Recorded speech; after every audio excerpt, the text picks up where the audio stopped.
Doctor Sandeep, एक तो ये समझना चाहते हैं हम कि भाई इतना खर्च करके आखिर ज्ञान बांटने की इस तरीके के कार्यक्रमों की जरूरत क्यों है देश में और कितनी है? क्या आपको यूनिवर्सिटीज पर भरोसा नहीं है, कॉलेजों पर भरोसा नहीं है, शिक्षकों पर भरोसा नहीं है जो इस तरीके का कार्यक्रम अलग से चलाने की जरूरत पड़ती है, जबकि स्वयं आपकी शिक्षा दीक्षा पर बहुत सारे सवाल उठते हैं। साथ में एक और चीज है, बड़ा जो एक आंकड़ा है जो खुद लोकसभा में दिया गया है, 2020 में इस कार्यक्रम पे 5.69 करोड़ रुपए खर्च होते हैं, 2021 में इस पे 6 करोड़ खर्च होते हैं, और फिर 2022 में ये 8.25 करोड़ खर्च हो जाता है, करीब 8.16 करोड़ हो जाता है, और 2023 में सडनली ये जो खर्च है वो 27.70 करोड़ पे पहुंच जाता है। तो ये 2-3 साल में सर ये इतना बदलाव कैसे?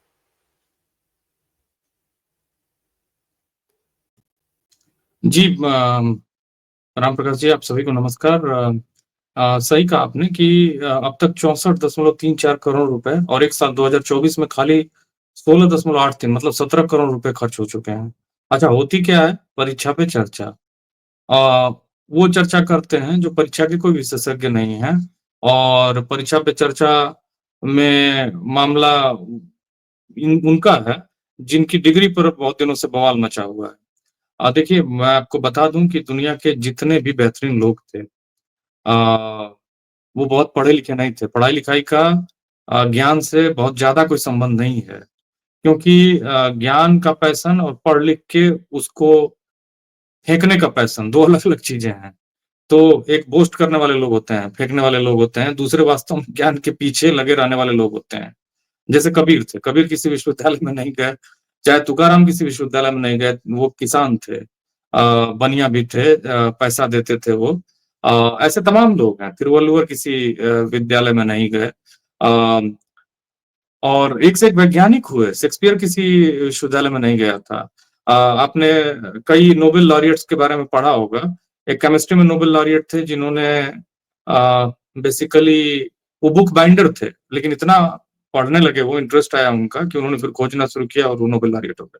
मेरा कहने का मतलब यह है, रविन्द्रनाथ टैगोर, गुरुदेव रविन्द्रनाथ टैगोर कभी किसी कॉलेज, स्कूल और विश्वविद्यालय नहीं गए। वो घर पे ही स्वशिक्षित थे। हालांकि वो धनी परिवार से थे, लेकिन उनको पढ़ने का वो जो एक पैशन था, उसने उनको एक शिक्षाविद, दार्शनिक, चित्रकार, कथाकार, नाटककार, कवि, चिंतक, लेखक, क्या नहीं बनाया, नेता, सब कुछ बना दिया।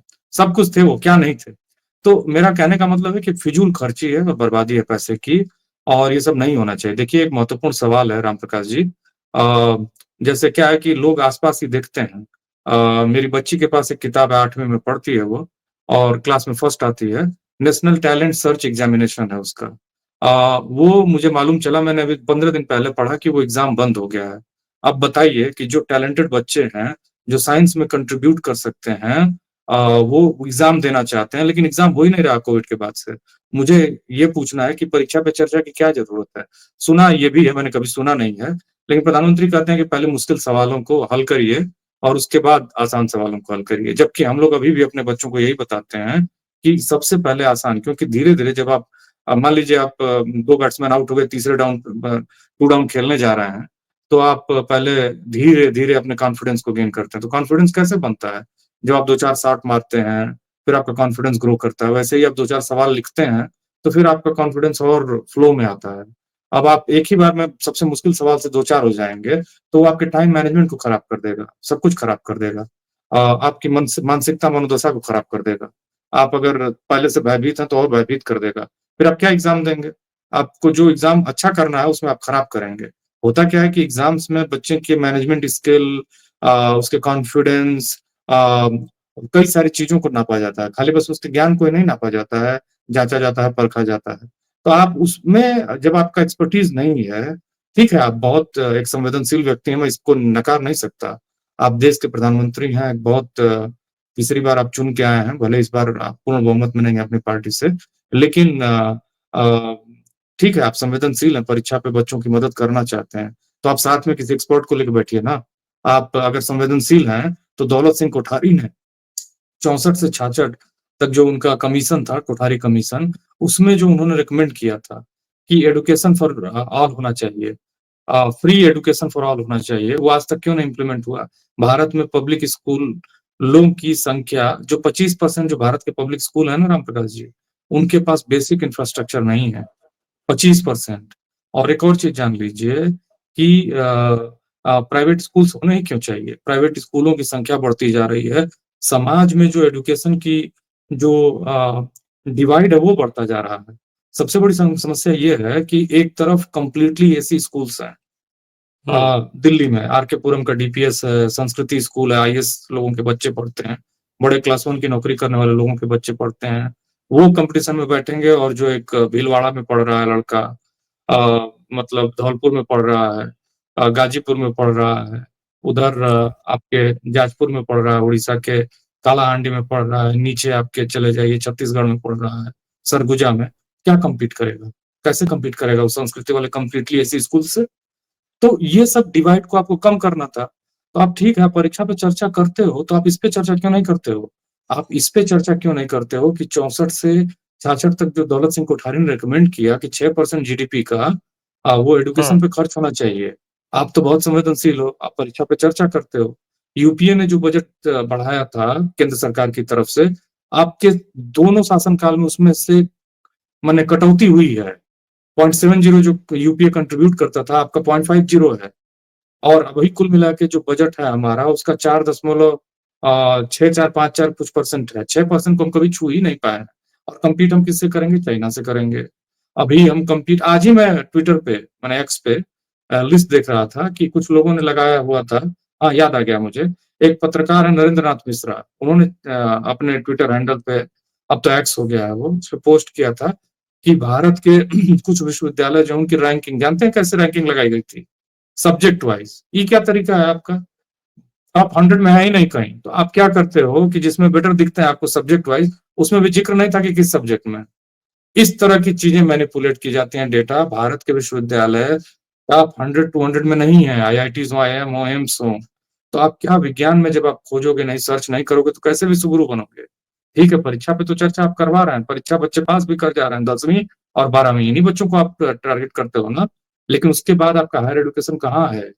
आपने, कांग्रेस ने यूपीए 2 में मालूम है 15 नई सेंट्रल यूनिवर्सिटी खोली। आप एक नई सेंट्रल यूनिवर्सिटी का नाम बता दीजिए जो पिछले 3 टर्म में हमारे प्रधानमंत्री ने खोला होगा। कम से कम ये जो परीक्षा पे चर्चा, अच्छा परीक्षा पे चर्चा होता क्या है? स्ट्रीम यार्ड या कोई साधन होगा डिजिटल, उस पे आप बैठ के बोलते हैं, तो क्या खर्च का मामला है भाई? इसका मतलब है कि उसकी एडिटिंग, कंटेंट, इसी सब में खर्च हो रहा है ना। तो क्यों इसका जवाब नहीं बोल सकते हो एक बार में बैठ के 20 मिनट 25 मिनट? मैंने एक तरह से देखा जाए तो ये फ्री का मामला है, आपको बैठना है और बोलना है। तो इसका मतलब कि एक टीम आपने बना रखी है जो कंटेंट बनाता है, जो एडिटिंग करता है। तो इस सब का किसकी जरूरत क्या है? अगर इतना ही खर्चीला चर्चा है तो मुझे लगता है कि इस चर्चा को ड्रॉप कर देना चाहिए।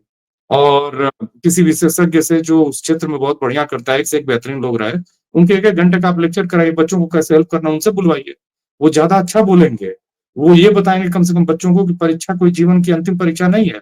इनफैक्ट चर्चा ये होनी चाहिए कि बच्चे आत्महत्या क्यों कर रहे हैं। कोटा में जो बच्चे मेडिकल इंजीनियरिंग की तैयारी कर रहे थे, मालूम है आपको, 30 से 40% हो गए हैं, सब वापस लौट आए। कारण ये नहीं है कि वो पढ़ना नहीं चाहते हैं, डॉक्टर नहीं बनना चाहते हैं, उन्होंने डॉक्टर बनने का सपना इसलिए छोड़ दिया है क्योंकि उनके माँ बाप के पास पैसा नहीं है, क्वालिटी एजुकेशन नहीं, बच्चे जा रहे हैं वहां आत्महत्या।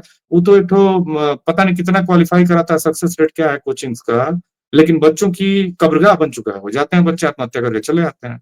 अरे भाई, आप काम की डिग्निटी के लिए काम क्यों नहीं कर रहे हो? कोई भी काम छोटा और बड़ा कैसे होता है? आदमी को जीने के लिए डिग्निटी, जैसे कल ही एक एक्स पर एक वीडियो वायरल हो रहा था, एक लड़की वेस्ट में किसी देश में, यूरोप में, अपने पिता के साथ फोटो खींच रहे थे। पिता उसके सफाई कर्मी थे। एक्चुअली वहाँ जो सफाई कर्मी है वो भी डिग्निटी से लाइफ जीता है। हो सकता है सफाई कर्मी का भाई प्रोफेसर हो और वहाँ का मिनिस्टर होता है कभी कभी। तो ये मैंने, जो जैसा बन सकता है उसको बनने लायक बनाइए। आप ऐसी चीजों को, जो डिवाइड है, जो समाज में जो एक तरह सा गैप है, उसको भरिए। आप संवेदनशीलता लाइए। ये प्राइवेट स्कूल्स क्यों होने चाहिए? आप उनको बंद करिए, आप अच्छे स्कूल बनाइए ना भाई। आप मॉडल स्कूल्स बनाइए, आप नवोदय टाइप के स्कूल आपने बनाए हैं। आप गांधी को, नेहरू को गाली दे दीजिए, राजीव गांधी को गाली दे दीजिए, राहुल गांधी के मुंह पे थूक दीजिए, लेकिन स्कूल तो बनाइए, हम लोग कोई आपत्ति नहीं, जो मन करे वो करिए।